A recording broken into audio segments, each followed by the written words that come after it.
여호와 나의 목자, 찬양 들으시고 강의 시작합니다.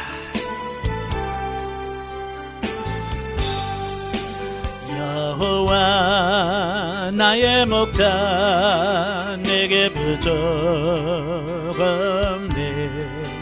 그들은 초장 위에 나의 몸 누이시네. 선한 목자, 오 나의 목자여. 생수가 넘치는 곳 날 인도하시네. 기름을 머리 위에 바르시는 주님, 평생의 선하심과 인자함 따르리니. 선한 목자, 오 나의 목자여. 생수가 넘치는 곳 날 인도하시네.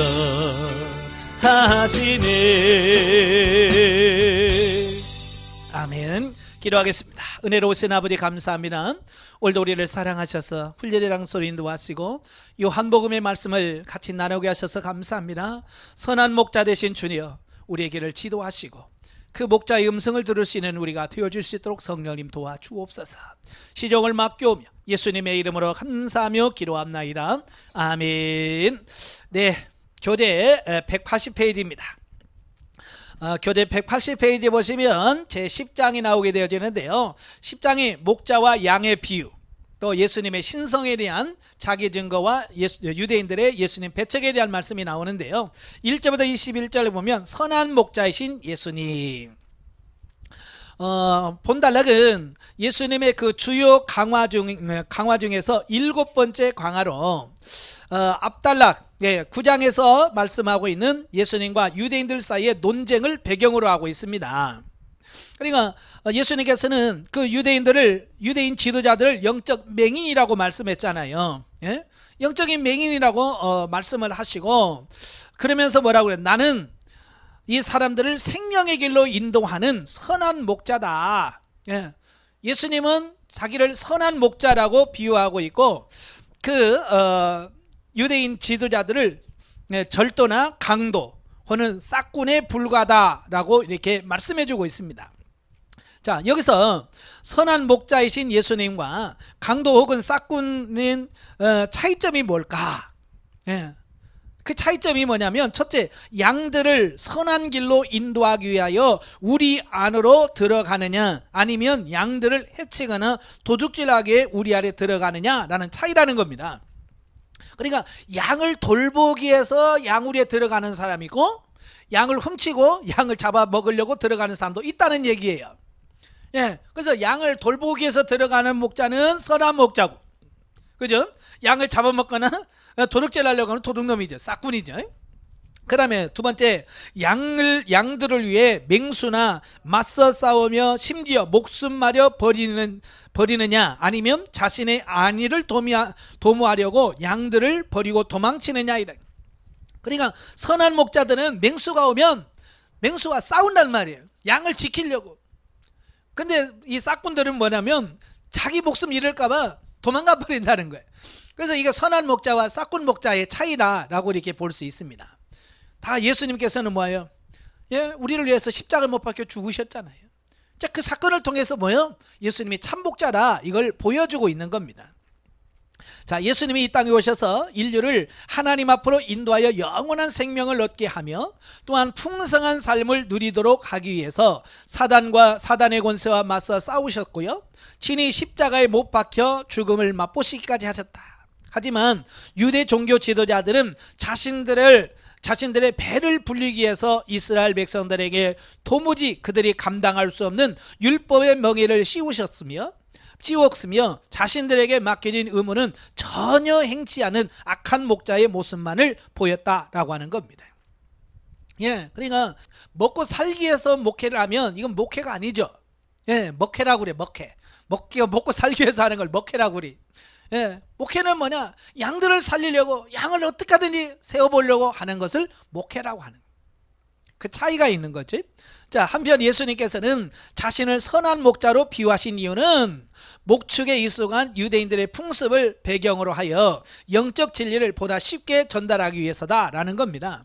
그러니까 양을 치는 것은 이스라엘 사람들에게 보통 평범한 일인 거예요. 그러니까 목자 얘기만 해도 그들은 목자 역할이 뭐며 어떤 일을 하는지 다 나오거든요. 그래서 예수님이야말로 우리로 하여금 하나님의 우리에 들어가게 하는 양의 문이요 구원에 이르는 유일한 목자이심을 강조하시기 위해서 이 선한 목자의 비유를 말씀해 주고 있다라는 겁니다. 자, 우리는 본문을 통해서 자신들에게 첫째, 우리는 선한 목자를 따라가는 선한 양인가? 자, 목자는 예수님이니까 우리는 목자에 대해서 할 얘기가 있어요, 없어요? 목자는 할 얘기 없어. 왜? 선한 목자이신 예수님이시니까. 문제는 뭐냐? 우리가 양이란 말이에요. 근데 내가 정말 예수님을 따르는 선한 양인가? 이게 중요한 거예요. 그 다음에 두 번째로 하나님께서 맡기신 많은 양들을 보살피고 이루하는 직분을 잘 감당하고 있는가? 또 세 번째, 목자의 음성을 듣기 위하여 성경 말씀을 늘 상고하는가? 네 번째, 주께서는 누구를 원망하거나 핑계치 아니하시고 양들을 구원한 참 사랑을 보이셨건만 그러한 은혜를 받은 우리는 과연 묵묵히 주의 발자취를 따라가며 주님께서 보이신 참 사랑을 이웃들에게 증거하고 있는가? 라는 질문을 우리 자신에게 던져봐야 된다. 예. 그래서 예수님은 선한 목자예요. 우리 하실 일 다 하셔. 근데 문제는 뭐냐? 과연 우리가 양이라면 목자의 음성을 들을 수 있는가라는 겁니다. 그죠? 목자는 양의 음성을 알고 양은 목자의 음성을 안다고 그랬어요. 그렇죠? 제가 여러분이 양이라면 과연 내가 목자이신 예수님의 음성을 듣는가? 여름에 많은 사람들이 주님의 음성을 듣는다 그러면 이상하다고 그래. 어떻게 하나님 음성을 듣느냐라고 그래. 성경에 보면 분명히 말씀했잖아요. 예? 목소리를 들어야 정상이지. 그렇잖아요. 양의 목자의 음성을 듣고 아는 게 중요하지. 그래서 여러분도 하나님의 음성을 들을 수 있는 여러분들이 되셔야 됩니다. 자, 22절부터 39절까지 보면 솔로몬 행각에서 가르치신 예수님. 자, 보면은 초막절에 예수님에게 예루살렘에서 배척당하시고 그로부터 2달 이상 지난 수전절 절기에 예수님께서 또다시 유대 군중들로부터 배척당하셨음을 기록하고 있습니다. 이 수전절이라고 하는 절기는 성경에는 안 나와요. 예, 신약 성경에만 나오는데요. 이건 신구약 중간기 그러니까 말라기서가 기록되고 나서 예수님이 오시기까지를 중간기라고 그래요. 예, 이 중간기인 BC 164년 이때 유다의 그 마카비우스라고 하는 형제가 그때 당시 수리아 안티오코스 에피파네스를 대적해서 그들을 몰아내고 이스라엘을 잠시 독립을 시킵니다. 바로 그때에 더럽혀진 예루살렘을 정결케 하고 깨끗하게 했다라고 하는 절기가 수전절입니다. 그때부터 이제 그 수전절을 지키게 되어지는데요. 예수님 당시에도 이 수전절을 지켰습니다. 그래서 수전절에 솔로몬 행각에 모인 유대인들을 예수님을 에워싼 채 그가 메시아인지 분명히 밝히라고 요구하고 있습니다. 참 여기서 중요한 게 뭐예요? 그동안 예수님은 얼마나 설교 많이 했고 얼마나 많은 표적을 행했어요. 그죠? 그 무슨 표적이 예수님이 내가 메시아야 라고 하는 사실을 보여주는 거거든요. 요한복음에 7대 표적들이 나타나는데 그 표적들은 다 뭐냐면 일반 보통 사람들은 행할 수 없는 것들이거든요. 그죠? 그걸 보면서 예수님이 하나님이시구나 이걸 받아들여야 되는데 이들은 믿지는 않고 정말 네가 정말 메시아라면 메시아인 표적 그걸 보여달라는 거야. 더 큰 걸 보여달라는 겁니다. 예, 믿음이 없으니까. 그래서 그들은 예수님을 믿으려고 하는 것이 아니라 어떻게든 예수님의 약점을 잡고, 그죠? 예수님의 약점을 잡아서 그를 예수님을 치려고 하는 어떤 그런 의도 속에서 하는 거죠. 이런 유대인들의 사악한 의도를 다 아신 예수님께서 그걸 알면서도 그들에게 다 대답하셔요. 자, 예수님은요 진리가 아닌 부분은요 말씀은 안 하셔요. 근데 진리인 부분은요 자기가 손해를 보더라도 말씀을 하셔요. 이게 예수님의 차이예요. 분명히 지금 그들이 어떤 의도를 가지고 묻는지를 알아요. 이것들이 나를 이렇게 걸고 넘어지려고 이걸 묻는구나 알아. 그런데도 그들의 질문이 진리에 대한 말씀이거든요. 네가 정말 메시아냐? 그럴 때 나 아니야 라고 하면 예수님이 진리를 거부해버린 거야. 그래서 나중에 예수님의 메시아라고 그래. 언제는 아니라며 이렇게 나온단 말이에요. 그러니까 예수님이 여기서는 분명히 네가 메시아냐? 그래 맞다 내가 메시아다 라고 분명히 밝혀야 돼. 그들이 분명히 꼬투리를 잡으려고 해. 그래도 진리는 말할 수 있어야 돼. 자, 오늘 여러분도 마찬가지예요. 자, 여러분들에게 예수 믿냐? 물으면 여러분 뭐라고 해야 돼? 예, 믿습니다. 그래야지. 뭐 안 믿어. 나 몰라. 이러면 안 된단 말이에요. 왜? 이건 진리니까. 예. 설령 너 예수 믿으면 죽이고 예수 안 믿으면 살려줄게. 그런다고 할지라도 어떻게 해요? 예? 나중에 여기서는 안 믿는다고 해서 나가서 믿는다고 해야지. 그러면 안 되는 거야. 왜? 진리니까. 진리는 뭐요? 죽어도 진리인 거야. 죽여라. 나는 그래도 예수 믿는다. 이래야 돼. 이게 진리거든요. 그래서 예수님께서 자신이 행한 일들이 그냥 한 게 아니라 우리 아버지, 내 아버지께서 친히 하나님께서 함께 하셔서 한 거야. 자, 그 말을 하는 거야. 그러니까 그들이 마치 기다렸다는 듯이 신성모독죄를 적용합니다. 네가 하나님이라고 어떻게 하나님이 너와 함께 있냐? 그러면서 돌로 치려고 하는 이런 부분을 보게 되죠. 그러니까 이 들을 준비가 돼 있는 사람은 뭘 해도 알아들어요. 근데 들을 준비가 안 된 사람은요, 그냥 손에다 쥐어줘도 모른다는 말이 있죠. 예? 예, 알려줘도 모르고요, 쥐어줘도 몰라. 왜? 영적인 맹인이고 감각이 없다 보니까 그렇게 되어지는 거예요. 그런데 예수님께서는 그렇게 위협하는 그들에게도 전혀 동요되지 않아요. 전혀 동요되지 않냐고. 그들의 위협 속에서도 구약성경 시편 82편 6절을 인용하면서 뭐라고 그래요? 야, 구약시대에 하나님을 대리하여 이스라엘 백성들을 치리하는 자들을 뭐라고 했냐? 신이라고 했지 않냐? 그걸 말씀해 주면서 하나님의 아들로서 초자연적인 표적과 권세를 수없이 드러난 바 있는 예수님 자신이 어찌하여 신이라고 일컬어질 수 없느냐라는 반론을 제기합니다. 그러니까 성경을 가지고 따지니까 할 말이 없는 거예요. 그죠? 말씀이 진리니까 성경 가지고 하면, 그러니까 이단들하고 부딪힐 때 가장 우리가 해야 될 게 뭐냐면 말씀의 근거를 대야 되는. 그죠? 그래, 와봐라. 자, 성경 어디냐? 딱 성경을 짚어주고 봐라. 이렇게 하면 이단들은 할 말이 없어요. 그죠? 그러니까 그들은 뭐예요? 이단들이 와서 뭐라고 해도 성경책 가져와서 따집시다 그러면 도망가 버려요. 왜? 안 되니까. 이처럼 예수님께서는 결정적일 때 구약 성경 말씀을 인용하여 자신의 가르침이 구약과도 위배되지 않는다는 것을 증명해 보이셨고, 필요할 때마다 구약 성경이 바로 자신에 관하여 예언하고 증거하고 있는 살아계신 하나님의 말씀임을 누누이 강조하십니다. 따라서 오늘날 우리들도 성경 말씀과 일치된 신앙생활이 되어야 함을 잊지 말아야 합니다. 자, 여러분도 마찬가지예요. 여러분이 말씀대로 살면서 말씀을 전해야 말씀을 듣는 사람들이 받아들일 수 있습니다. 그죠? 근데 우리가 사랑할 때 말씀대로 안 살면서 말을 하면 다른 사람들이 말만 잘한다 그래. 그렇잖아요? 정말 어렵고 힘든 사람 도우면서 성경 말씀을 전하면 받아들입니다. 그러나 그 아무것도 안 하고 그냥 입으로만 하면 안 받아들여요. 자, 40절 41절까지면 베레아로 피신하신 예수님, 유대인들의 극렬한 배척에 직면하신 예수님께서 잠시 베레아 지방으로 피신갑니다. 왜냐하면 아직 때가 아직 안 됐거든요. 여기서 잡혀 죽으면 안 돼요. 여기서 돌에 맞아 죽으면 십자가에 돌아가셔야 우리의 죄를 사하시는데, 돌 맞아 죽으면 하나님의 뜻이 안 이루어지잖아요. 그래서 예수님께서 아직 때가 안 되니까 베레아 지방으로 잠시 피난을 갑니다. 근데 이 베레아 지방은 어떤 지방이냐면 세례 요한이 사역을 했던 중심지입니다. 그러니까 세례 요한이 세례를 베풀면서 회개하라 천국이 가까웠다 라고 외쳤던 그 부분이 바로 베레아 지역이거든요.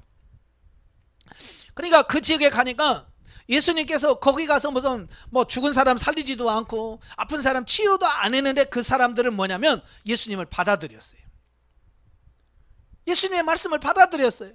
그 예루살렘 그쪽에는 진짜 많은 뭐 맹인을 고쳐주고 뭘 해도 예수님을 안 믿는데 그들은 그런 기적을 행하지 않아도 믿었단 말이에요.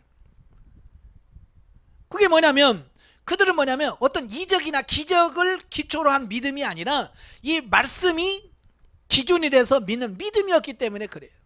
이미 그들은 세례 요한을 통해서 뭐요? 예수 그리스도에 대한 이런 말씀, 메시아에 대한 말씀을 들었단 말이에요. 그러니까 그런 말씀이 있는 데다가 예수님의 말씀을 들으니까 그냥 아멘으로 받아들인단 말이에요.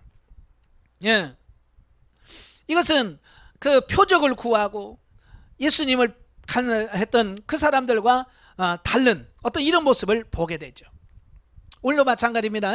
신앙생활하면서 많은 사람들이 살아계신 하나님의 말씀이 분명히 성경에 게시되어 있음에도 불구하고 말씀보다는 신비적인 은사나 어떤 기적이라든지 어떤 표적들을 자꾸 추구하는 사람들이 너무 많습니다.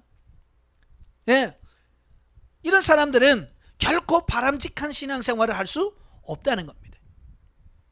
여러분, 기적 중요해요. 표적 나타나는 거 중요합니다. 그러나 그거 더 중요한 게 뭐예요? 하나님의 말씀이에요. 그래서 저와 여러분들이 어떤 표적의 기초에서 예수 믿는 게 아니잖아요. 우리는 말씀을 기준으로 해서 성경을 읽어야 되고 말씀을 예수님을 믿어야 되거든요. 예, 아시겠죠? 그래서 기적이 아니라 우리 하나님의 말씀이 기초가 되어서 여러분이 신앙생활은 여러분 되셔야 돼요. 그러려고 하다 보면 어떻게 해야 돼요? 여러분이 자꾸 말씀을 많이 읽으시고 말씀을 들으셔야 돼요. 그것밖에 없어요. 자, 영적에 봅니다. 목자는 양의 각각의 이름을 부르고 양은 그의 음성을 들음과 같이 하나님은 개개인을 부르시고 말씀하고 계신다. 그러나 우리가 그의 음성을 듣지 못하는 것은 하나님의 사랑보다 자기의 관심과 욕구로 가득 차 있기 때문이다. 예, 우리가 양이 목자의 음성을 들어야 되는데 양이 목자의 음성을 안 들어. 왜 그럴까요? 딴 데 정신 팔리니까 그러는 거예요. 그러니까 양은 목자의 음성을 들어야 되는데 막 풀 뜯어 먹는데 너무 열중해가지고 목자가 가자 그래도 계속 그거에 집중해가지고 그거 뜯어 먹다 보면 목자의 음성이 안 들려. 여러분도 마찬가지예요. 내가 하려고 하는 어떤 일에 집중해서 너무 거기에 빠져버리면 주님의 음성을 들을 수 없다는 거예요. 아시겠죠? 그래서 우리가 정신을 딴 데 두면 안 돼요. 여러분, 강의 들을 때도 마찬가지예요. 정신 출장 가지요? 출장이 멀리 가면 어때요? 강의 끝나고 나면 뭘 들었지? 그렇잖아요. 예? 그래서 정신 출장 버리지 마시고요. 딱 붙들고 강의를 들으셔야 돼요. 이 하나님의 임재가 우리 안에 머물 수 있도록 자신을 온전히 비워야 할 것이다. 우리가 늘 하나님의 말씀을 듣고 그 능력 안에 거할 때 우리는 어떤 일을 만나든지 걱정하거나 두려워할 필요가 없다. 자, 11장입니다. 11장은 이제 죽은 나사로를 살리신 이적과 유대 지도자들의 예수님 살해 공식 모의 내용이 나옵니다. 자, 1절부터 16절까지면 이 나사로를 살리는 장면이 나오죠. 요한복음에 나오는 7대 표적 중에서 마지막 7번째 표적입니다. 이 베다니에 사는 나사로를 살리시는 그 내용인데요. 자, 이것을 통해서 우리에게 뭘 말씀하시려고 하냐면 예수 그리스도야말로 사망을 이기시고 인류에게 영생을 가져다 주는 생명의 주요 메시아라는 사실을 강력히 증거해 주고 있습니다. 죽은 자를 살림을 통해서 메시아 예수가 누구냐? 생명을 살리는 주다. 자, 이걸 말씀해 주고 있고 또 조만간 있을 예수님 자신의 십자가상에서의 죽음과 부활을 예시해 주고 있다. 이게 중요한 거예요. 여러분, 죽은 자가 살아난 일이 없어. 그러면 죽은 자가 살아났다 그래서 사람들이 믿을까요, 안 믿을까요? 한 번도 죽은 사람이 살아난 적이 없는데 누가 믿어요? 근데 죽었다 살아난 이런 일이 있으면 누구도 살아났어. 야, 누구도 살아났대. 그러면 살아나서 뭐 그럴 수도 있겠다 이렇게 된단 말이에요. 왜? 그게 사람들로 하여금 나중에 예수님이 부활하셨을 때 그렇잖아요. 예수님이 죽은 자를 살려놨잖아요. 그냥 그런 걸 통해서 예수님 살아났대. 다른 사람도 살리더니 자기도 살아났대? 이제 이렇게 되어지는 겁니다. 그래서 예수님께서 그가 공생의 기간에 가끔씩 죽은 사람을 살리는 기적들을 행하셨어요. 그건 뭐냐? 결국 나도 나중에 살 거야. 나중에 나 부활할 거야 라고 하는 것을 예수님께서 미리 보여주신 사건이다 라고 말씀드릴 수 있어요.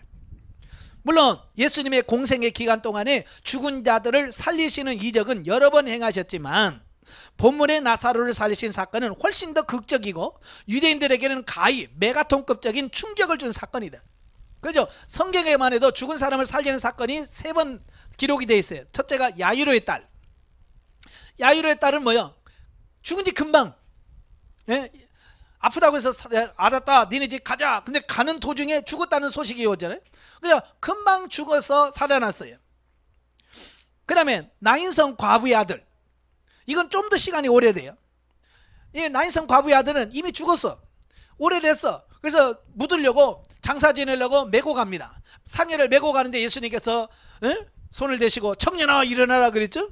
그래, 야이로 딸은 금방 살렸고, 청년은 한참 후에 살렸고, 이 나사로는 나흘 만에, 4일 만에 나흘이나 됐단 말이에요. 이거 뭐 예를 들어서 야이로 딸은 죽은 게 아니라 기절해서 그럴 수 있잖아요. 그죠? 금방 죽은 지 얼마 안 됐으니까. 바로 이 나인성 과부의 아들도 그냥 기절을 좀 오래 했나 보지. 뭐 그렇게 생각할 수 있어요. 그죠?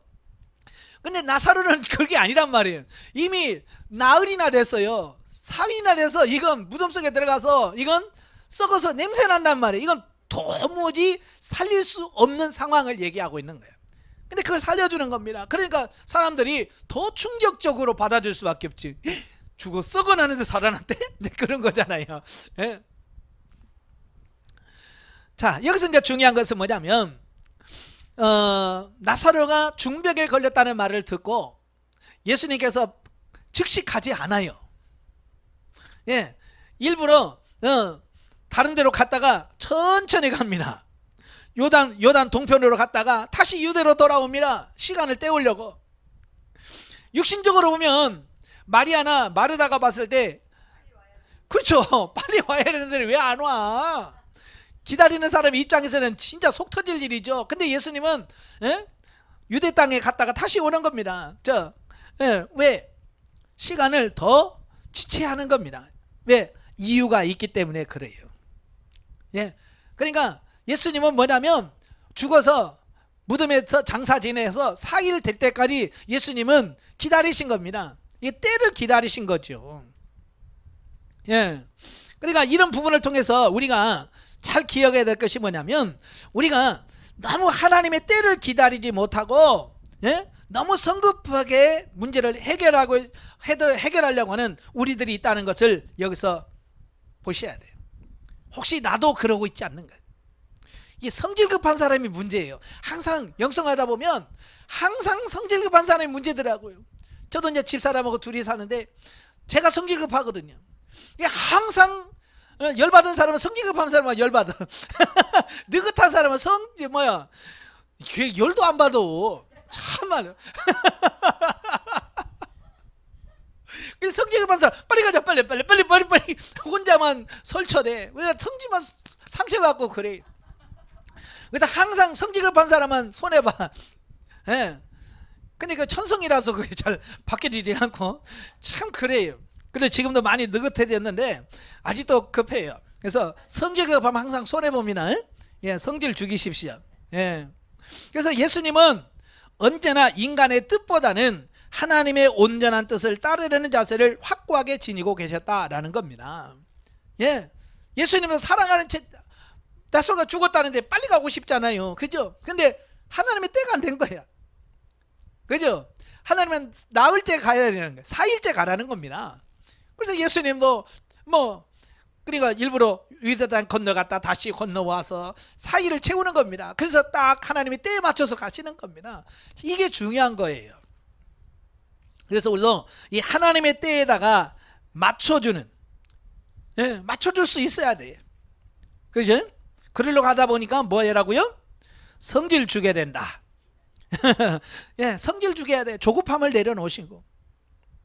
그러므로 우리 성도들은 때때로 주님께서 우리에게 즉각적인 기도 응답을 주시기도 하지만 대개는 우리로 하여금 좀 더 인내하도록 하기 위해서 전혀 예상치 못했던 놀라운 방법으로 하나님의 계획과 때를 쫓아 우리의 필요를 채우신다는 사실을 깨달아야 한다.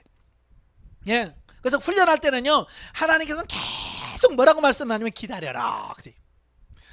여러분 3년 훈련 받을 때는 뭘 급해가지고 막 하나님 빨리 그래도 하나님은요 기다려라. 그리고 예, 소식도 없어요. 왜냐? 기다리는 훈련이 필요한 거예요. 근데 나중에 성장해 보면요, 성장해서 이제 수료하고 나서 어느 단계 가면 기다릴 필요가 없어요. 하나님은 미리 알아서 다 갖다 줘요. 일이 오기 전에. 예를 들어서 돈이 필요하다, 큰 돈이 필요하면 하나님께서 미리 돈을 다 줘서 딱 준비시켜 놔요. 그러니까 돈 걱정이 없는 거예요. 참 저도 놀라운 것이 뭐냐면, 저희 형님들이나 이런 저희 처갓집 가도 늘 걱정이 뭐냐면 뭐 먹고 살아. 어떻게 사냐. 늘 걱정이 그거예요. 저도 이제 교회를 하다 보니까 건물이 오래되니까 큰 공사들 자주 해요. 예. 근데 그 공사들을 턱턱 해낸단 말이에요. 그러니까 신기하고 놀랍대. 어떻게 그걸 하냐. 네? 나도 몰라. 그냥 때가 되면 하나님께서 그냥 돈을 보내와요. 그래서 그 일 하게 하셔요. 예. 옛날에는 주시옵소서 그래도 줄 생각을 안 하셔. 처리하고 막 금식을 해야 돼. 그래도 꼭 마지막 날 마지막 시간에 딱 줘. 예. 근데 지금은 구하지 않아도 하나님께서 필요하시면 미리 주시는 하나님. 예. 이게 훈련을 받쳐야 돼. 그러니까 여러분도 그 단계 가시려면 20년 넘어야 돼. 제가 지금 영성훈련 받으니까 23년째거든요. 예? 23년째니까 23년째가 넘었네 이제. 예? 만 23년하고도 24년째예요. 그 정도 돼야 제가 누리는 걸 누릴 수 있는 거예요. 예. 근데 이제 훈련 받은 지 뭐 1년 조금 넘고 2년 넘어가지고 나는 아직도 멀었나요? 예, 아주 멀리 남았습니다. 아직 좀 더 가셔야 돼요. 처리하셔야 돼요. 예. 자, 17절에서 37절까지 보면 부활이요 생명이신 예수님. 자, 그들은 예수님의 도착을 기다렸지만 예수님이 도착하기 전에 죽었어요. 그래서 이미 장사를 지냈습니다. 이제 포기했죠. 이제 예수님 와도 사람의 입장에서 소용이 있어요, 없어요? 소용없죠. 아니 살아있을 때야 오시면 뭐 되겠지만 이제 죽어서 무슨 장사 지냈는데 예수님 오늘 무슨 소용이 있겠어요. 근데 4일 만에 예수님 오셨어요. 그래서 예수님이 동네에도 들어오지 않고 쫙 바깥에서 사람 보내서 왔다고 그래라. 그러니까 마르다가 쪼르륵 쫓아와가지고 주님 여기 계셨다면 내 오라비가 죽지 않았을 텐데 그러면서 원망 아닌 원망을 하는 거죠. 왜 이제 왔냐는 거죠. 예? 예. 만약에 입장을 바꿔놔서 여러분 같으면 어떡하겠어요. 그래도 마르다나 되니까 이 정도지. 여러분 같으면 예수님 왔다고 그러다 안 가. 진짜 와야지 이제 와서 그러면서 안 갈 거예요. 시험 들어가지고. 근데 마르다는 그래도 쫓아가요. 쫓아가서 그래도 섭섭한 게 있잖아요. 주님이 여기 계셨다면 우리 죽지 않았을 텐데. 그래서 주님 앞에 원망 아닌 원망을 하는 겁니다. 그때 주님이 뭐라고 그래요? 나는 부활이요 생명이라. 나를 믿는 자는 죽어도 살겠고 무릇 살아서 나를 믿는 자는 영원히 죽지 아니하니라. 그러니까 마르다가 아멘해요. 아멘 하지만 뭐라고 그래요? 지금 살 거라고 생각을 안 해요. 마지막 날에 살 줄로 믿습니다. 그러는 거예요. 부활신앙은 있는 거야. 근데 예수님은 지금 살 거라고 얘기했는데 마르다는 먼 미래에 살 거라고 생각을 한 거죠. 그러니까 지금 바로 살아날 거다라고 말씀을 하지요. 예. 그래서 그 뭐라고 그래요? 예. 나는 부활이요 생명이라라고 말씀해주고 있습니다. 예. 그러니까 마르다가 즉시는 믿지는 않았지만 예수님은 세상을 구원하실 하나님의 아들 그리스도이심을 믿고 고백했다는 말이 되죠.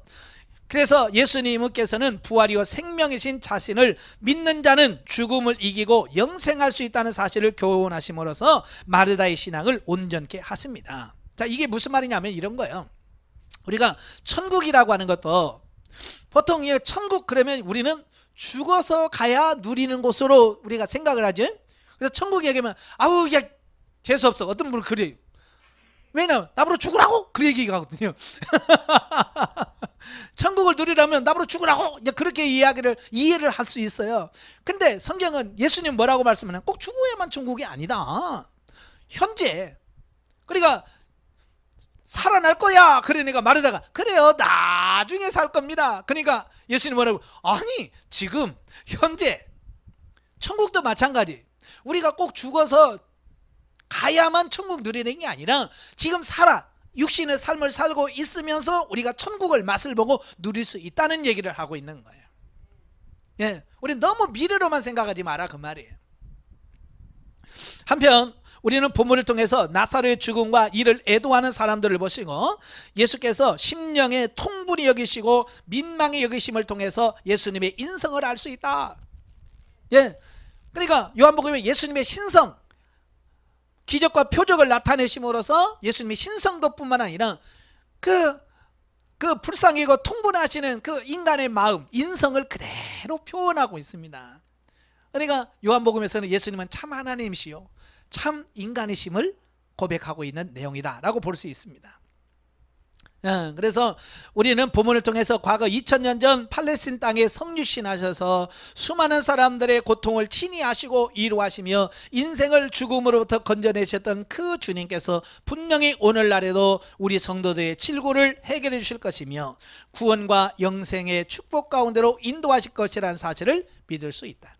그러니까 이 나사로의 사건을 통해서 그 주님은 오늘도 우리를 건지시고 구원하실 거라는 확신을 가질 수 있다는 겁니다. 자, 38절에서 44절에 보면 이래 무덤을 갑니다. 그래서 돌을 굴리라고 하시죠.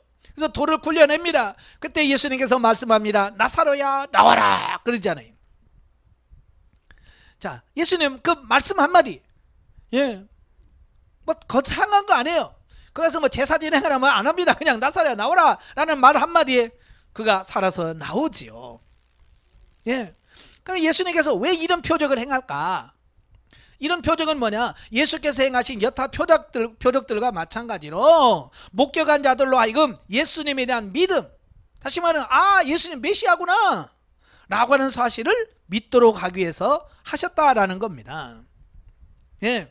그래서 이와 같은 예수님의 이적은 이미 나사로가 죽은 지 4일이나 되어서 시체가 썩어 냄새가 날 정도였을 때 행해졌는데 이는 예수님의 이적이 어떤 의학적 치료 행위나 주술적 방법이 아닌 오로지 성부 하나님께 간절히 기도한 후에 주님 자신의 신적 권능에 입각해서 나사로의 시체를 향하여 명령하심으로써 이루어진 초자연적인 성격인 것을 증명하고 있다.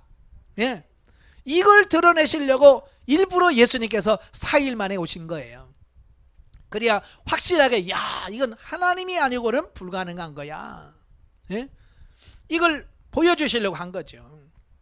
자, 여기서 우리가 한 가지 간과해서 안 되는 사실이 뭐냐면 나사로가 다시 살아나긴 하였지만 아직 그의 몸은 영생불사의 몸이 아니라 다시 죽음을 맛보는 제한적인 부활체였다는 사실입니다. 이게 무슨 말이냐면 죽은 나사로가 살아났지요? 그 나사로가 지금 살아있어요? 아니 죽었어요. 또 죽었어요. 그러니까 이 나사로의 부활은 그냥 잠시 죽었다가 살아나는 것을 맛보는 거단 말이에요. 영원한 부활이 아니란 얘기예요. 영원한 부활은 예수 그리스도가 부활의 첫 열매인 거예요. 왜요? 야이로의 딸 죽었어요. 나인성 과부의 아들 제가 가보니까 죽었더라고요. 없어. 나사로도 죽었어요. 없어요. 근데 예수님은 부활하셔서 어때요? 다시 죽으셨어요? 예, 지금 하늘 보좌 우편에서 우리와 저와 여러분을 위해서 중보기라고 계시잖아요. 바로 그래서 예수 그리스도를 부활의 첫 열매라고 하시는 거예요. 왜? 다른 사람 다 죽었거든요. 근데 예수님은 죽지 않았어요. 자, 그러나 이 사건을 장차 있을 그리스도의 십자가의 죽음과 부활을 예시하고 있고 예수를 믿는 자들은 일시적인 생명을 얻는 것이 아니라 영원한 생명 곧 영생을 소유하리라는 사실을 시사해 줍니다. 그러니까 우리가 죽고 썩을 살려놔도 다시 죽을 육체를 위해서 살면 안 된다는 것을 얘기하고 있는 거예요. 근데 오늘날도 그냥 육신적이고 이 죽고 썩을 이것에 그냥 목을 매긴 사람이 너무 많은 거예요.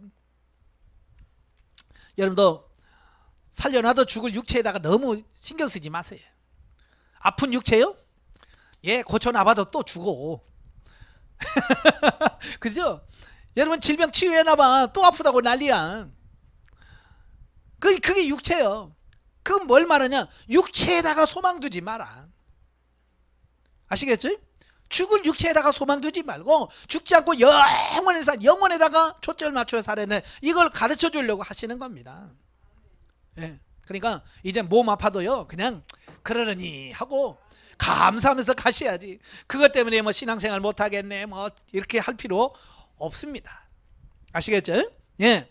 45절부터 57절까지 보면 예수님을 살해하려고 하는 사내들인의 음모. 자, 죽은 사람이 사흘 만에 살아났으면 뭐 해야 돼요? 믿어야죠. 믿어야 당연한데 이들은요 그걸 보면 볼수록 더 예수님을 죽이려고 하는 거예요.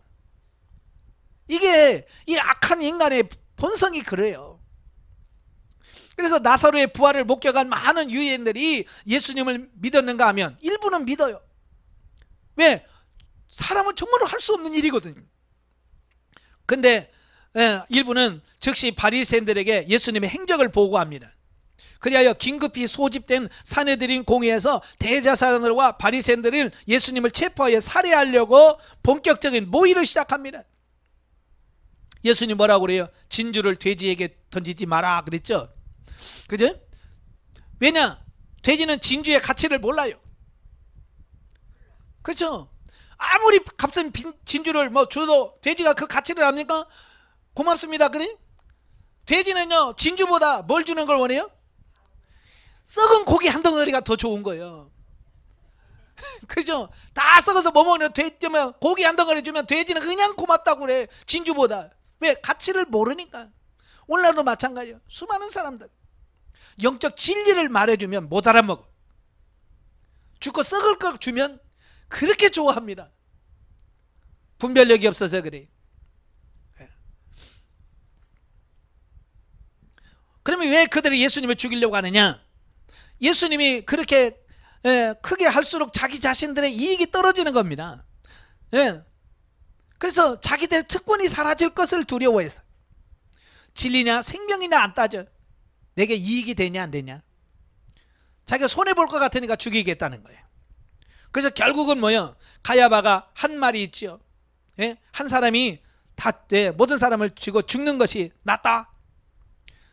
자, 그러면서 예수님을 죽이려고 하잖아요. 이 말은 본인도 미처 깨닫지 못했지만 궁극적으로 예수님의 십자가 대속 사역에 대한 하나님의 심오한 뜻을 대변해 주고 있습니다. 그죠? 예수님이 죽으셔야 온 인류가 사는 역사가 나타나요. 그러니까 이 가야바는 알고 그 말을 했을까요? 모르고 했을까요? 그렇죠. 모르고 했는 겁니다. 이제 모르고 했는데도 말아요. 그러니까 가끔 보면 육신적인 사람도요 모르고 영적인 말을 기가 막히게 합니다. 예. 그러니까 육적인 사람도요 설교할 때 들으면 굉장히 영적입니다. 그러면서 그게 뭐냐고 물으면 몰라. 그냥 그렇게 말을 할 뿐이에요. 그러면서 자기도 그런 말을 하는 이유를 몰라. 그러니까 말 가지고 그 사람을 평가할 수 있는 게 아니에요. 아시겠죠? 삶을 통해서 어떤 분은 그래요. 아유 우리 목사님은요 신령의 영적이다 우리. 그래서 그 말 들어보면 진짜 영적이에요. 설교 들어보면. 근데 삶을 보면 아닌 경우가 많지요. 예, 그래서 말로 평가할 수 있는 건 아니다. 아시겠죠? 예. 넘겨서 영적 이해를 보죠. 본문에서 부활의 영적 의미는 현세에서 성도의 삶이 날마다 주님과 함께 옛사람은 죽고 속사람이 새 생명으로 넘치는 삶을 살아야 할 것을 교훈해 주고 있습니다. 그러니까 부활이라고 하는 것은 꼭 죽었다가 살아남았이 아니라 오늘 이 죽어 썩을 이 육신 속에서 내 속사람, 내 영이 새 생명으로 넘치는 삶을 사는 게 뭐예요? 이게 부활의 의미라고 할 수 있는 거예요. 아시겠죠? 죽고 썩을 삶이 썩지 않고 쇠하지 않은 영적인 삶으로 바뀌어지는 걸, 이걸 어찌 보면 이것이 현세 천국에서의 부활이다라고 볼 수 있습니다. 그래서 여러분이 죽어서 천국 가는 것만 생각하지 말고 이 땅에서 천국의 삶을 누릴 수 있는 삶이 되어지셔야 돼요. 다시 말하면 옛사람 겉사람이 죽어지고 생명으로 우리 속사람이 날로 새로워지는 것, 이게 부활의 이 땅에서의 의미다라고 하는 것을 기억하시길 바래요. 자, 12장으로 가면 이제 마리아의 도유 사건과 예루살렘에 입성하시는 이런 모습이 나옵니다. 1절부터 11절에 보면 예수님께 향유를 부른 마리아 그랬어요. 자, 본문부터 마지막 절까지는 그 고난주간의 한 고난주간 그 7일 동안에 일어날 일들에 대한 말씀이에요. 예, 그 고난 중에서 첫째 날은 바로 예수님의 머리에 기름을 부은 사건이 나옵니다. 예. 나사로의 동생 마리아가 순전한 나두 향유를 예수님의 발에 붓고 자기 머리털로 씻어내는 이런 행위를 보게 됩니다. 그러니까 자기 죽었던 오라비를 살만나 살려놨으니 얼마나 고맙고 감사했겠어요. 그죠? 그러니까 순전한 나두 향을 부었는데 그게 300데나리온이란 말이에요. 300데나리온이면 1데나리온이 하루 품삯이라고 그랬어요. 그러니까 300일을 일해야 돼. 그럼 요즘으로 말하면 1년 연봉입니다. 1년 연봉. 그러니까 하루에 10만 원씩이라고 해도 300일이면 3천만 원짜리예요. 예.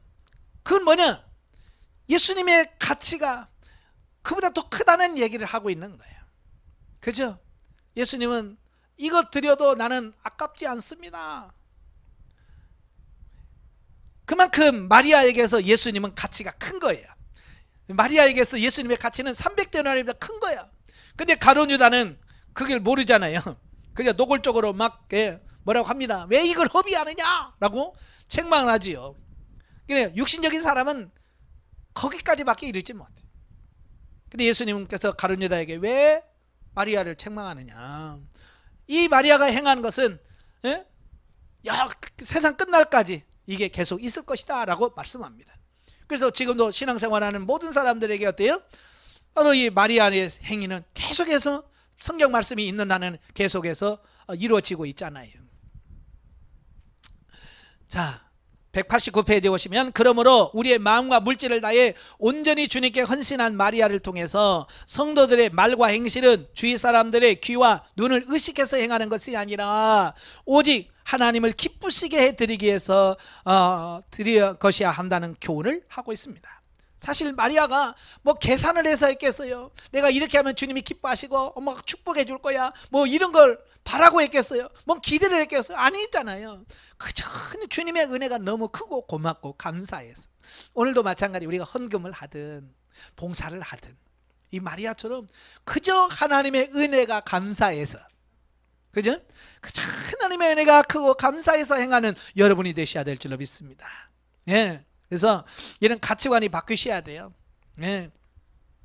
그래서 사실 우리 재산과 소유의 참 주인이 하나님이라는 사실을 알고 있는 자라면 마리아 같이 자신의 제일 귀한 것까지 아낌없이 온전히 주님께 헌신할 수 있다는 겁니다. 그러나 이때 중요한 것은 무엇을 얼마만큼 드리냐가 아니라 정말로 온 마음과 정성을 다해 자신을 산제물로 하나님께 드리냐라고 하는 부분에 있습니다. 자꾸 우리는 양으로 따지려고 그래. 얼마냐? 근데 누가복음 21장 보면 예수님께서 성전 문 앞에서 헌금하는 사람들을 쫙 지켜보잖아요. 예, 부자들은 막 그 말을 쩔렁쩔렁쩔렁 하는 걸 다 들으셨어요. 근데 예수님은 많이 냈다고 안 해. 근데 과부가 엽돈 2렙돈을 딱 내고 들어갈 때 제자들에게 그때서야 야 제일 많이 냈다 그러잖아요. 어쩌면 2렙돈은 그 앞에서 금화에 비하면 이건 가치로 보면 형편없는 거예요. 비교가 안 됩니다. 근데 예수는 뭐라고 그래요? 제일 많이 냈다. 그래서 제자들이 뻥해가지고 왜? 2렙돈 냈다는 걸 아니까. 예수님이 설명해 주잖아요. 다른 사람들은 많이 있는 것 중에 일부를 냈다는 겁니다. 그러나 이 여인은 자기 가진 전부를 냈다는 겁니다. 그러니까 예수님은 그 중심을 보시고 제일 많이 냈다라고 칭찬하시는 겁니다. 오늘 우리도 마찬가지예요. 우리 중심을 드릴 수 있는 삶이 되셔야 된다라고 하는 것을 보게 되어집니다. 예. 그래서 그들이 이제 그 사건 이후에 나사로까지 죽이려고 하는 모습을 보게 돼요. 예? 왜냐하면 나사로 때문에, 죽었다가 살아난 나사로 때문에 많은 사람들이 예수님 믿었어요. 그러니까 이 나사로까지 죽이려고 시도하는 이런 모습들을 보게 됩니다. 자, 이런 걸 보면서 우리가 볼 것은 뭐냐면, 영적인 사람은요 항상 뭘 해도 살리려고 그래요. 말해도 살리는 말을 해요. 영혼에게 힘을 주는 말을 해요. 근데 육신적인 사람은요 그게 아니에요. 사람을 죽여요. 말로도 자꾸 죽여. 그죠? 말로도 까. 그래서 상대방의 마음을 상처를 줘. 그래서 우리 영적인 사람이 되셔야 돼요. 예. 12절부터 19절까지 보면 승리의 예루살렘 입성입니다. 토요일 날 이 도유 사건이 있었다면 그 이튿날, 오늘날이 일요일이죠. 주일날 예수님께서 이제 예루살렘으로 입성을 하십니다.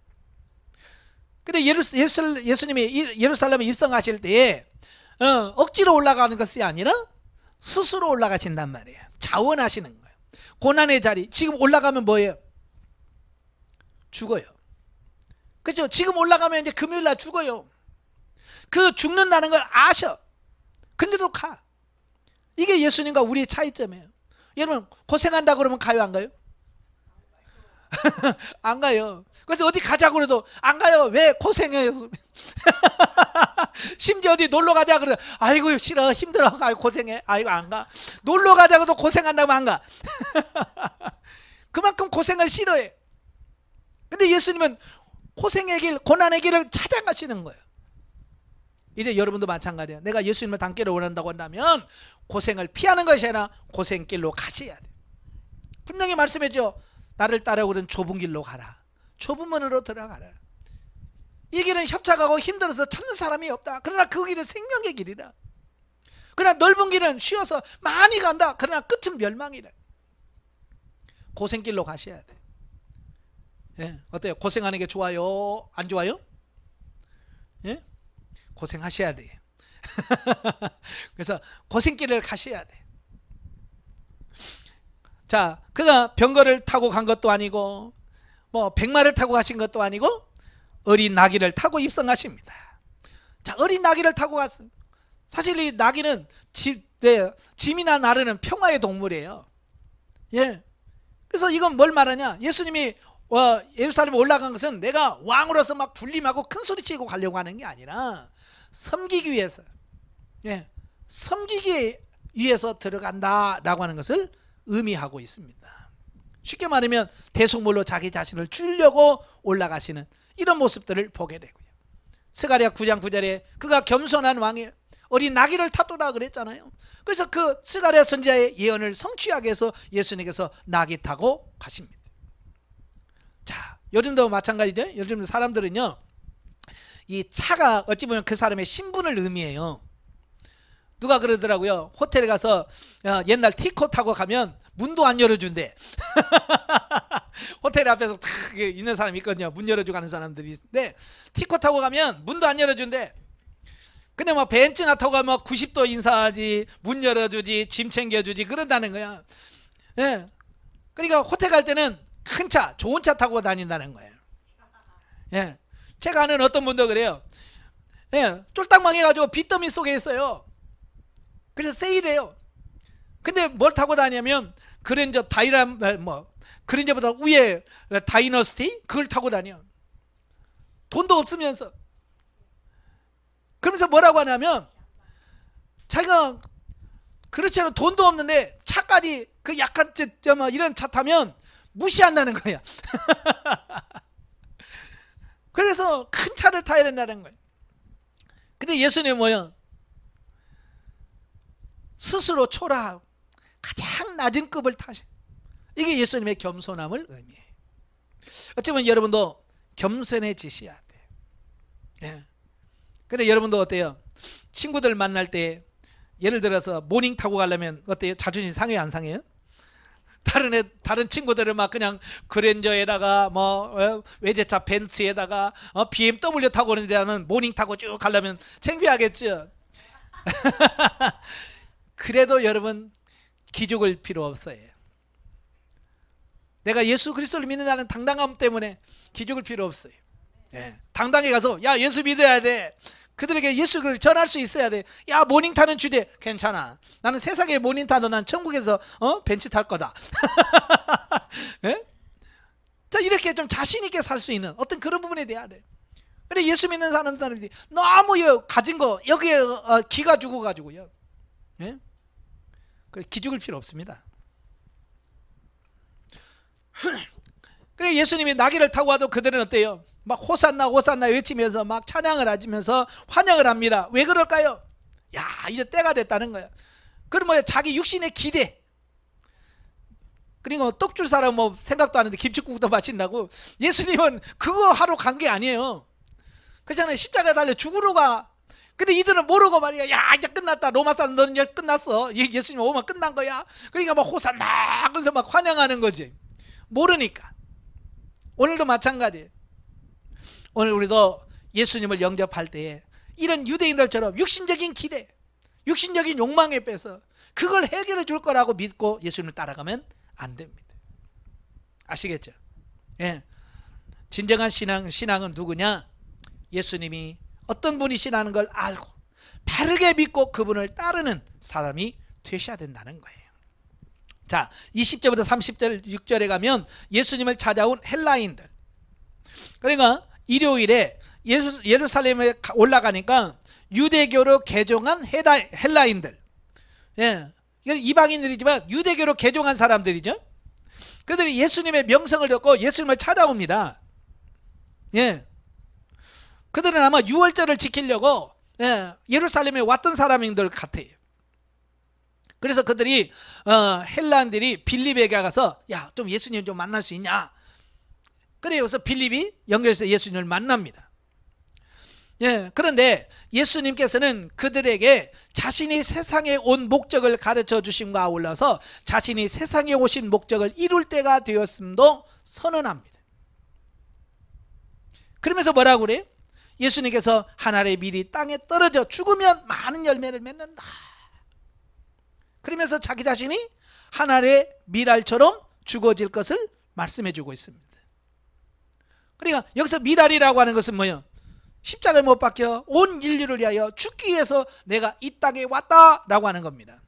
이 헬라 사람들은 예수님 만나서 뭘 기대했을까요?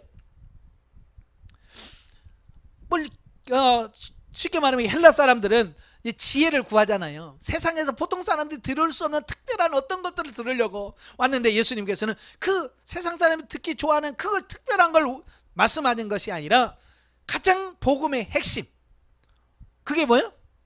십자가의 죽으심이에요. 그걸 설명하는 겁니다. 그러니까 이 사람들이 이해를 했을까요? 못했을까요? 못하죠. 왜? 그들은 육신적인 기대를 가지고 왔으니까. 예수님께서 하늘의 밀알이 땅에 떨어져 죽어야 많은 결실을 맺은 것처럼 나도 그렇게 죽어야 된다, 이해를 못하는 거예요. 예. 그래서 그들이 뭐라고 그래요? 그러한 자가 누구냐 묻잖아요. 빛으로 왔다 그러니까 그가 누구냐, 그 빛에 대해서 이야기를 해도 깨닫지를 못합니다. 자, 여기서 이제 말씀하시는 게 뭐냐면, 단지 예수님께서 이 땅에 오셔서 십자가에 못 박혀 죽으시는 것은 단순히 유대인들만 구원하고 유대인들만 살리게 하는 것이 아니라 헬라인을 포함한 모든 이 땅에 있는 모든 사람들을 구원하시려고 예수님께서 오셨다라고 하는 만민의 구세주라는 사실을 이 사건을 통해서 말씀해 주고 있습니다. 예. 그 다음에 37절부터 50절까지 보면 유대인들의 불신앙에 대한 예수님의 경고가 나옵니다. 그러니까 전반부 37절부터 43절에서 패역한 세대에 대한 저자 요한의 해설로서, 요한은 예수님께서 많은 표적을 행했지만 유대인들은 전혀 믿질 않아요. 예. 그러면서 그들이 예수님을 받아들이지 않는 이유가 뭐냐? 바로 이미 이사야 선지자가 구약에서 예언했다는 겁니다. 그들의 마음이 완고해서 예수님을 받아들이지 않을 거라는 것을 말씀해 주고 있습니다. 사실 우리가 예수님을 알고 믿게 되었다는 것만으로도 우리는 엄청난 은혜예요. 복인 거예요. 그죠? 우리는 이걸 알아서 사람들에게 복음을 전해도 들어요, 안 들어요? 안 들어. 복음을 안 들어. 그걸 보면서 안타깝잖아요. 근데 우리는 그 예수님을 내 구주로 영접할 수 있다는 거예요. 이게 뭐냐? 이게 하나님께서 우리에게 주신 은혜요, 복이라는 거예요. 다 뭐 우리의 의나 선행으로 된 것이 아니고 하나님의 은혜로 되어졌다. 아시겠죠? 감사할 수 있기를 바라요. 예. 물론 유대인 중에서도 예수님을 믿는 자가 전혀 없었던 것은 아닙니다. 하지만 그들조차도 예수님을 이단으로 규정한 바리새인들에 의하여 출교를 당할까 봐 두려워서 감히 내가 예수를 믿는다라고 자기 신분을 밝히지 못합니다. 예. 따라서 요한은 그런 자들을 가리켜서 사람의 영광을 하나님의 영광보다 더 사랑하는 자다라고 지적을 하고 있습니다. 사실 누구든지 사람 앞에서 공개적으로 예수 그리스도에 대한 신앙을 고백하지 못하는 자들은 하나님 앞에서 예수님을 시인받을 수 없다. 그렇기 때문에 사도 바울 역시 사람이 마음으로 믿어 의에 이르고 입으로 시인하여 구원에 이른다는 사실을 강조합니다. 다시 말하면 우리 입으로 예수는 나의 구주라고 시인하고 다른 사람 앞에서도 담대하게 시인할 수 있는 그런 삶이 되어야 된다, 이것을 말씀하고 있어요. 그리고 후반부인 44절부터 50절은 십자가 죽음을 앞둔 예수님께서 예루살렘에서 행하신 마지막 대중 설교로서 간절한 심정으로 유대인들에게 호소하셨는데, 본문에 소개된 예수님의 설교의 핵심은 뭐냐? 참으로 예수님께서 세상에 오신 것이 심판을 위해서가 아니라 구원을 위해서다. 예수님이 이 땅에 오신 이유가 뭐냐? 나는 세상 심판하러 온 게 아니라 구원하러 오셨다. 여러분, 예수님은 두 번 오시죠? 초림과 재림. 예수님의 초림은 우리를 구원하시려고 오셔요. 그러나 재림은 달라요. 재림은 심판하시려고 오시는 겁니다. 예. 그러니까 예수님께서 지금 초림에 대한 부분은 나를 심판하러 온 게 아니라 지금은 구원하려고 왔다. 그러나 이걸 받아들이지 않으면 결국은 뭐예요? 재림할 때 심판받을 수밖에 없다라고 하는 말씀을 하고 있는 겁니다. 그러니까 하나님께서 우리들에게 은혜와 사랑을 베풀어 줄 때 그걸 믿고 따르면 구원을 받고, 이걸 배척하고 거부하면 결국은 하나님의 심판을 받을 수밖에 없다는 것을 여기서 말씀해 주고 있습니다. 자, 영적에 봅니다. 자, 마리아가 예수님께 향유를 부은 사건은 모든 성도들의 매 순간의 삶이 가장 귀한 것을 주님께 드리는 마음으로 생활 속에서 순교자적인 삶을 살아야 할 것을 말씀해 주고 있습니다. 그러니까 과연 내가 주님을 위해서 뭘 드리고 주님에서 어떤 삶을 사는가, 이 부분을 늘 기억하며 사시길 바라요. 자, 13장은 제자들의 발을 씻기심, 또 가룟 유다의 배반 예언과 새 계명 및 베드로의 예수님 부인 예언까지가 나옵니다. 1절부터 20절 제자들의 발을 씻기신 예수님. 자, 오늘은 이제 고난주간 중 목요일 날에 행했던 날입니다. 목요일은 이제 예수님이 잡혀서 죽으시기 전날 밤에 마가의 다락방에서 행해진 그 최후의 성만찬 시에 예수님께서 발을 친히 씻겨 주십니다. 그래서 예수님 스스로 겸손과 섬김의 도를 보여주셨습니다. 본성에는 안 나타나지만 누가복음 22장에 보면 24절 30절에 보면 그 최후의 만찬 석상까지 가서 제자들이 뭐냐면, 야, 누가 우리 중에 크냐라고 하는 것을 따집니다. 자, 왜 따졌을까요? 따진 이유가 있습니다. 자, 유대인들은요, 결례에 따라서 음식을 먹기 전에 손과 발을 씻는 의식이 있습니다. 그러니까 이들이 누가 위냐, 누가 높냐라고 따지는 것은 뭐냐면, 결국은 뭐냐면, 야, 우리 중에 발 씻길 사람 누구냐, 그 사람을 찾아내는 겁니다. 야, 우리 중에 발 씻길 사람 누구냐, 그 얘기거든요. 굉장히 중요한 겁니다. 왜냐하면 유대인의 풍습 중에서 이 발을 씻겨주는 사람은 그 집에서 가장 신분이 낮은 사람이 하는 일이에요. 그죠? 발을 씻겨주는 그 집에서도 제일 신분이 낮은 사람들이, 예, 그리고 종 중에서도 상중, 중중, 하중이 있어요. 종들도 급이 있잖아요. 맨 말째 종 중에서도 제일 신분이 낮은, 예? 들어온 지 얼마 안 되고, 그죠? 자, 그런 종들이 하는 것이 발을 씻겨주는 겁니다. 그러니까 제자들 중에서 아무도 발을 씻기려고 안 해요. 왜? 내가 발을 씻겨주면 그 중에서 내가 제일 낫다 하는 것을 시인하는 꼴이 돼버리니까 제자들끼리 서로 눈치 보면서 누가 높냐 이걸 따지는 거야. 그때 예수님께서 말로 하지 아니하시고 그냥 아무 말도 안 하시고 손수 일어나셔서 수건을 허리에 차시고 가서 발을 씻겨주는 겁니다. 제자들이 깜짝 놀랐겠지요. 이건 뭐지? 여기서 보여주는 게 뭐예요? 말이 아니라 행동으로 보여주는 것이 중요하다. 오늘날 우리 기독교인들이 세상에서 인정을 받지 못하는 이유가 뭐냐? 말로 다 해버린 거예요. 이웃사랑 다 말로 해요. 그죠? 이웃사랑 말로 다 해. 뭐든지 말로 다 해버려. 말로. 봉사도 말로 다 해버려. 그건 아니잖아요. 몸으로 해야 되잖아요. 예수님이 말로만 야 사랑해라, 겸손해야 된다, 천국은 섬기는 자가 크다 말로만 하셨다면 예수님이 그렇게 유명한 사람이 안 됐을 거예요. 근데 예수님은 말로 하지 않았어요. 그냥 손수 행동으로 보이셨습니다. 오늘도 말로만 번지르하게 하면 안 됩니다. 예수님처럼 발을 씻겨줄 수 있는 삶이 되셔야 돼요. 그래서 뭐라고 그래? 예수님이 발을 씻겨줍니다. 그리고 뭐라고 그래?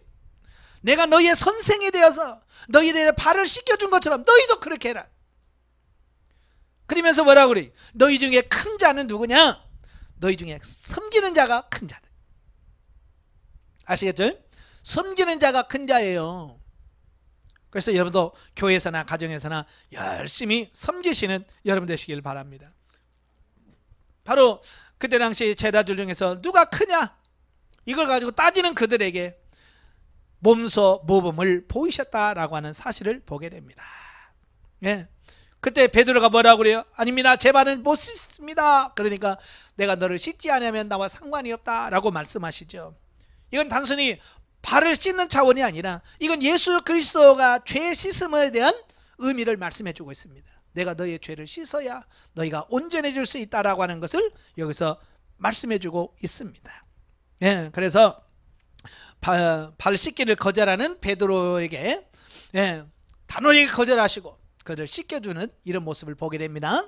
자, 그러므로 예수 그리스도의 피값으로 구원받은 성도들은 더 이상 죄악으로 자신을 더럽혀서는 안 되며 예수 그리스도께서 먼저 사랑과 섬김의 모범을 보이셨기 때문에 우리도 서로 사랑하고 섬기되 말과 혀가 아닌 구체적으로 다른 사람들의 연약함을 돌보고 적극적으로 헌신 봉사하는 실천적인 삶이 뒤따라야 된다라고 하는 것을 보게 되어집니다. 그래서 요한일서 3장 16, 17절에 보면 요한이 그러잖아요. 친히 봤잖아요. 예수님 어떻게 하는지를 봤잖아요. 그러니까 뭐라고 그래요? 여러분 말과 혀로만 살아가지 말고 오직 행함과 진실함으로 해라. 말로만 하지 말라는 게 말로만. 오늘도 마찬가지예요. 근데 이 일을 하려면 남의 발을 씻기려고 하면 어떻게 해야 돼요? 내가 성령 충만하셔야 돼요. 성령 충만해야만 이걸 가능할 수 있습니다. 그러니까 성령 충만하지 않으면 이게 불가능한 거예요.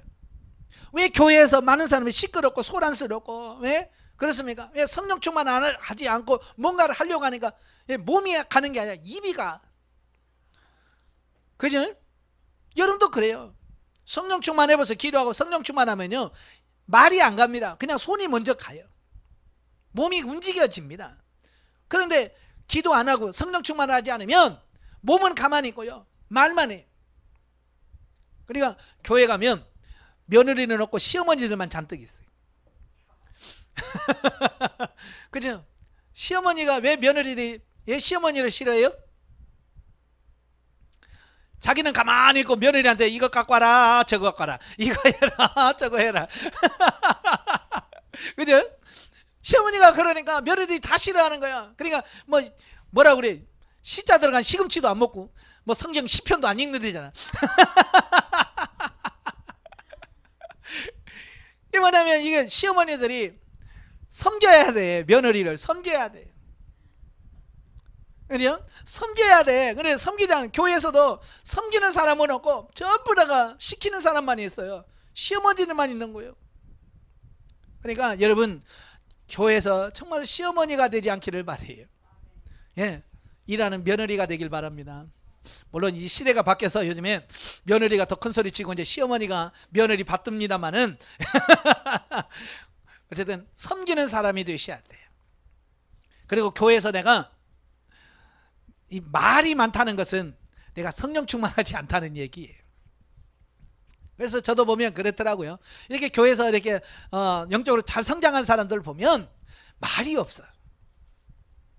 말을 없이 그냥 묵묵히 자기 할 일 다 해. 자기 순서에 가면 다 하고요. 근데요, 성령 충만하지 않으면 시끄러. 말이 많아. 뭘 해도 말이 많아. 청소해도 그냥 하면 되잖아. 근데 꼭 청소하면서 꼭 말을 하면서 해요. 누구는 청소하고 누구는 어질고 누구는 뭔가 막 그러면서 그렇잖아요. 예? 그냥 조용히 입 다물고 하면 얼마나 좋아. 예, 입이 열린다는 것은 성령 충만하지 않다는 얘기입니다. 아시겠죠? 자, 21절에서 30절 보면 가룟 유다의 배신 예고. 압달락에서 예수님께서 친히 제자들의 발을 씻겨주신 후에 12 제자들 가운데 가룟 유다가 자신을 배반할 것임을 알려주는 예수님의 예고를 소개해주고 있습니다. 자, 여기 보면 3년 반이나 따라다녔단 말이에요. 3년 반 동안 예수님과 따라다녔어. 그래도 다 변화된 건 아니라 그 말이에요. 이 말은 무슨 말이에요? 여러분 3년 훈련 받아도 이 중에 가룟 유다가 있다는 얘기예요. 안 변할 사람이 있다는 얘기예요. 그러니까 그게 내가 되면 안 되죠. 여러분도 여러분 자신이 되면 안 되잖아요. 그래서 여러분 가룟 유다가 되지 않게 해서 여러분 기도하셔야 돼요. 늘 기도하는 하나님, 나 가룟 유다 같이 되지 않기를 원합니다. 네? 이처럼 예수님께서 가룟 유다의 배신을 미리 예고하신 이유가 뭐냐? 첫째는 실제로 그러한 일이 발생할 때 제자들의 믿음이 흔들리지 않도록 하기 위해서일 뿐만 아니라, 이게 중요한 겁니다. 미리 너희 중에 누가 나를 배신해서 나를 팔 거야 라고 제자들이 가르쳐 줬어요. 그래서 실제 그 일이 일어났을 때 놀라지 않게 돼요. 정말 예수님이 그렇게 하더니 정말 그랬구나. 안정할 수 있는 거예요. 그래서 하나님 예수님께서 미리 이렇게 말씀을 하시고 그들로 하여금 너무 놀라지 않도록. 그렇잖아요. 우리가 미리 알고 있으면 그 일이 났어도 아이고 결국은 일어났네 그러잖아요.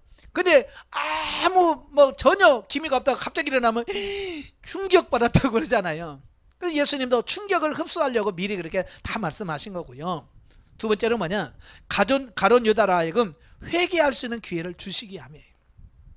그래서 가룟 유다에게 나하고 지금 그리스도에 손 넣는 사람, 이 사람이 나를 판다 같이 하면서 그렇게 가르쳐 줬어요. 예, 그건 뭐요? 너 회개해, 너 기회야 라고 하는 그 마지막 기회거든요. 그런데 가룟 유다는 그 마지막 기회까지도 잊어버려. 마지막 회개할 기회까지도 거부합니다. 예. 그래서 그는 뭐야? 자신의 음모가 숲으로 돌아갈까 봐 걱정해서 그 와중에 빠져나가. 그 와중에 빠져나가서 사내들은 공회원들을 만나서 어떻게 하면 빨리 이거 넘겨줄까? 그걸 고민하고 있습니다. 예수님 발도 씻겨주고 그랬는데도 불구하고 즉 하나님과 3년 예수님과 3년 동안 생사고락을 함께했던 가룟 유다가 결국에는 예수님을 배신함으로써 구약의 예언을 성취시키는 장본인이 되고 말았다는 겁니다. 예. 그래서 들을 수 있는 귀가 열려야 됩니다. 예. 들을 귀가 없으면 이렇게 직접 예수님이 얼마나 직접적으로 얘기합니까? 우리 중에 한 사람이 있다. 지금 나와 같이 그릇에다 초 찍는 예각이다 라고까지 말을 해요. 그래도 못 알아먹어. 그래 여러분도 귀가 열려야 하나님 말씀 들을 때 그렇구나 라고 깨달을 수 있습니다. 자, 31절 38절까지 보면 예수님께서 주신 새 계명과 베드로의 부인 예고입니다. 자, 본문부터는 일명 다락방 강화라고 일컬어지는 예수님의 고별 설교가 시작됩니다. 자, 여기서부터 쭉 이제 뭐요? 예수님의 이제 고별 설교가 14, 15, 16, 17장까지 쭉 이어집니다. 예. 가룟 유다가 예수님을 팔기 위해서 최후의 만찬 자리를 떠난 상황이에요. 예수님께서 마지막 제자들에게 자신의 죽음을 예고하시고 또 그들이 지켜야 할 사랑의 새 계명을 가르쳐 주십니다. 여기서 말하는 새 계명이란 구약의 율법에서 나타난 이웃사랑의 계명과 전혀 별개의 것이 아니지만 예수님의 십자가 희생을 근거로 한다는 점에서 완전히 질적으로 새로운 것이라고 할 수 있습니다. 그렇죠? 이웃사랑이라고 하는 것은 구약에서도 이미 말씀했어요. 레위기에서 뭐라고 해요? 이웃을 사랑해 내 몸같이 사랑해라 라고 이미 그 이웃사랑하라는 말은 구약 성경에 많이 나와요. 근데 예수님 뭐라고 그래요? 새 계명이라고 말해요. 왜 새 계명이라고 말씀하냐면 이런 거예요. 내가 너희를 위하여 십자가에서 돌아 죽은 것처럼.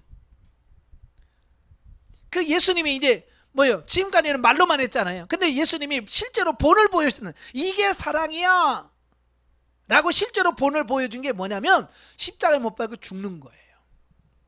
그러니까 내가 이렇게 죽는 것처럼 너희도 이와 같이 사랑해라 라고 하는 차원에서 새로운 질적으로 완전히 다른 개념을 말씀하셨다 그 말이에요.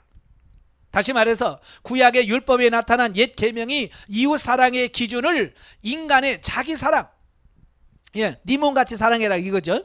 이웃을 내 몸같이 사랑해라 라고 두었단 말이에요. 구약에서는. 그죠? 그러나 예수님은 뭐라고 그래요? 새 계명은 그와 같은 이웃 사랑의 기준을 넘어 주님 자신의 희생적 사랑, 내가 너희를 사랑한 것 같이 너희도 서로 사랑하라 라고 하는 기초를 하고 있다는 겁니다. 그러니까 새 계명의 사랑은 희생을 뜻하는 겁니다. 그러니까 자기 자신을 희생하고 자기 자신을 헌신하지 아니하고는 이 새 계명을 이룰 수 없다라는 겁니다. 오늘날의 이 시대는 극도의 이기적인 시대잖아요. 자기중심적인 시대예요. 그러니까 자기가 중심이지 다른 사람을 위해서 자기를 희생하거나 헌신하려고 하지 않습니다. 바로 이와 같은 때에 우리가 정말로 행할 수 있는 것이 뭐냐? 그게 사랑이에요. 아시겠죠? 사랑이야말로 정말 하나님의 사랑을 완벽하게 보여줄 수 있는 그런 부분이고, 내가 예수님을 닮았습니다, 내가 영성이 된 거예요 라고 하는 것을 보여주는 것이 사랑이에요. 그래서 생명당에 들어가게 되면 이제 뭐든지 뭐냐면 사랑으로 해야 생명이 됩니다. 아시겠죠? 예. 그러니까 영적으로 보면 그런 거예요. 그 기본 본능 단계나 윤리 단계까지만 해도 억지로 해도 하나님 인정을 해요. 그러니까 속은 미워 죽겠는데, 예. 그냥 하나님이 하셨구나 라고 인정만 해도 인정을 해요. 그러나 진리 단계는 뭐냐? 여기서 사랑이 안 돼. 사랑이 안 되지만 사랑을 실천하면 진리 단계가 인정이 돼요. 근데 진리 단계는 여기서 사랑이 흘러나와서 사랑을 해야 사랑으로 인정을 하지, 여기서 미워하는 마음이 있으면서 사랑하는 어떤 행위를 한다고 해서 하나님이 인정하는 게 아니라 생명이 안 돼요. 아시겠죠? 생명 단계 차원은 달라요. 내 안에서 미워하면서 겉으로만 아이고 사랑합니다 안 통해요. 정말 이 안에서 막 사랑이 흘러나와서 사랑이 실천해야 그게 생명이 되는 거예요. 그러려고 하니까 어떻게 해야 되겠어요? 내 안에 사랑이 없이는 불가능한 거예요. 그래서 여러분이 생명 단계에 들어오신 분들은 주님의 사랑을 채워주세요. 나 인간의 사랑으로 사랑할 수 없습니다. 주님의 사랑으로 채워주셔서 주님의 사랑으로 사랑할 수 있게 해주세요 라고 기도하셔요. 그래서 주님의 사랑이 내 안에 채워지면 주님의 사랑으로 사랑할 수 있습니다. 말 안 듣는 사람 사랑할 수 있고요, 나를 욕하는 사람 사랑할 수 있고요, 예? 예수님처럼 오른밤을 치는 사람도 사랑할 수 있고요, 얼굴에 침을 뱉어도 사랑할 수 있고요, 심지어 자기 손에 못을 박는 자를 위해서 기도할 수 있습니다. 몰라서 저럽니다, 용서해 주세요 라고. 근데 그게 안 되니까 우리가 참 사랑을 하지 못하고 있습니다. 자, 본문에서 가르쳐준 예수님의 사랑은 오늘날 우리 성도들이 지켜야 할 참사랑이 어떤 것인지를 깨우쳐 줍니다. 이기적이고 조건적인 사랑의 실천자가 되지 말고 예수님께서 모범을 보여주신 주 안에서의 무조건적인 사랑의 실천자가 될 것을 권면해 줍니다. 예수님 뭐라고 그래요? 너희가 서로 사랑할 때 비로소 나의 제자인 줄을 알리라. 예. 우리가 아무리 나 예수님의 제자요 말해도 사랑이 없으면 인정 안 해준단 말이에요. 근데 우리가 막 사랑을 하면 아이고 저 사람은 진짜 믿는 사람이야 인정해 준단 말이에요. 또한 예수님께서는 베드로가 자신을 부인할 것을 예고해 주셨습니다. 베드로의 강력한 부인에도 불구하고 이는 몇 시간 후에 사실이 실제가 되잖아요. 그죠? 베드로가 뭐라고 그랬어요? 그런 소리 하지 마세요. 나는 주님과 죽을 각오도 됐고요. 감옥에 갈 준비도 됐습니다. 라고 말했어요. 근데 불과 몇 시간도 안 돼서 나는 모른다고 3번씩이나 부인해버려요. 자, 이는 예수 그리스도의 신적 전지성 미리 다 아는 거죠. 예수님은 하나님씩 앞으로 어떻게 될 걸 다 아셔. 그래서 예언합니다. 또 하나는 뭐냐? 인간 자신의 힘만으로는 신앙을 유지할 수 없는 얼마나 약한 존재인가를 교훈해주고 있습니다. 예? 얼마나 인간이 연약한 존재나 그걸 말씀해주고 있습니다. 베드로가 부인할 것 같아서 했을까요? 안 했을 거예요. 나는 절대로 부인하지 않을 거야 라고 해서 그 큰 소리 쳤을 거예요. 자기를 모르는 거죠. 우리도 자기 자신을 모르면 다 그럴 수 있습니다. 네. 어찌 보면 베드로는 자기 자신의 영적인 상태를 깨닫지 못하는 베드로 자신도 뭐예요? 영적 소경, 영적 맹인이라는 사실입니다. 그지? 그러니까 예수님 말해도 에이 그래 설마요 그렇지 않습니다 라고 말하는 거죠. 오늘 우리도 우리 자신을 모르면 큰 소리 칩니다. 알면 큰 소리 못 쳐요. 그리고 큰 소리 치지 마세요. 항상 아시겠죠? 베드로 좀 큰 소리 치지 말아요. 왜냐하면 우리가 큰 소리 친다고 되는 게 아니에요. 주님께서 할 수 있도록 도와주시고 할 수 있도록 해 주셔야 되는 거니까. 자, 영적에 봅니다. 예수님께서 제자들의 발을 씻기신 사건은 기독교 윤리적 수준으로 섬기라는 말씀이 아니라 성령의 역사로 우리의 모든 죄와 허물이 씻기지만 삶의 현장에서 매일 우리가 손과 발을 씻는 것처럼 우리의 언행 심사가 성화의 단계에 이르는 삶이 되어야 함을 보여주는 영적 실제적 의미다 라고 하는 겁니다. 예. 그러니까 겉모습만 하는 척 해서도 안 돼요. 실제로 내가 가치관이 바뀌고 변화되어야 되지요. 아시겠죠? 그러니까 남의 발 세족실 한다고 해도 진짜 이 안에 내 영이 변화되지 않으면 별거예요. 또한 이 사건은 목회자는 성도의 삶이 영적으로 성숙한 삶이 되도록 동기를 부여하고 유도할 수 있어야 함을 본으로 보이신 사건이다. 그러니까 모든 사람들 지도자는 본을 보여야 된다. 말로만 하지 말. 부모가 자녀들에게 기도해라 기도해라 말하기 전에 내가 기도하는 삶을 살아야 돼. 자식들에게 성경 읽어라 하기 전에 내가 성경을 읽어야 돼. 그러면 본을 보여줬을 때 내 말에 힘이 실려요. 그래서 그걸 따라할 수 있는 겁니다. 먼저 여러분이 변화되시길 바라요. 아시겠죠? 네, 기도하겠습니다. 은혜로우신 아버지, 오늘 요한복음의 말씀을 많이 듣습니다. 이 말씀을 통해서 우리 자신이 어떻게 변화되어지고 어떻게 새로워져야 되는지를 깨닫습니다. 정말 우리 자신이 날마다 변화되고 새로워지게 하여 주셔서 내가 원하는 수준이 아니라 예수 그리스도께서 원하는 수준까지 성장해 가는 우리가 되어지게 하옵소서. 예수님의 이름으로 감사하며 기도합나이다. 아멘. 하나님께 온돌입니다.